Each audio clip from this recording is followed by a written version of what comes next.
என்ன விஷயம் நீ சொன்னா தானே தெரியும் எனக்கு. பொங்கல் வருதுலமா அதுக்காக என் நாத்தனா எனக்காக புதுசா ஒரு சேலை எடுத்து வந்திருக்காமா. எல்லாம் என்ன சொல்லுத உண்மையாவா? சேலை என்ன கலரு, எவ்வளவு ரூபா?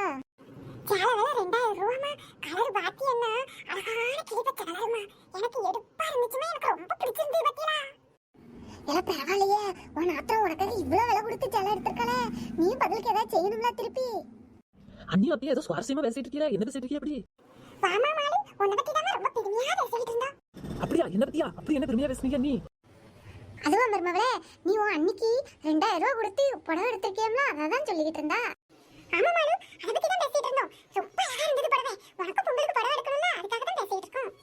இவள நம்பலாமா? நம்மளுக்குன்னா இவ ஒண்ணுமே காசே இல்லன்றவால இப்ப எப்படி நம்மளுக்கு புடவை எடுக்கணுங்கறா? நம்பர் மதியிலே அது. மாமா என்ன சொன்னே? எனக்கு ஏதோ வேற மாதிரில கேட்டுச்சு. அதெல்லாம் ஒண்ணும் இல்ல. நீ உங்களுக்கு நீங்க வாழ்த்து சொன்னா பார்த்தா புடவை வேற எடுத்து கொடுக்கணும் என்ன அவசியமா என்ன? சரிம்மா, நீயே சொல்லிட்ட, இனி அடுத்த முறை பாத்துக்கலாம் உனக்கு.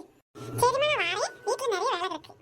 வேண்டான்னு ஒரு பேச்சுக்கு சொன்னா வீட்டுல வேலை இருக்குன்னு கிளம்புதா. எங்க கூட 5 நிமிஷம் இருந்தா சரின்னு சொல்லிடுவேன். பயந்து போய் வாழ்தா. இதுல வேற இவ எனக்கு எடுத்து வருவா எடுத்து.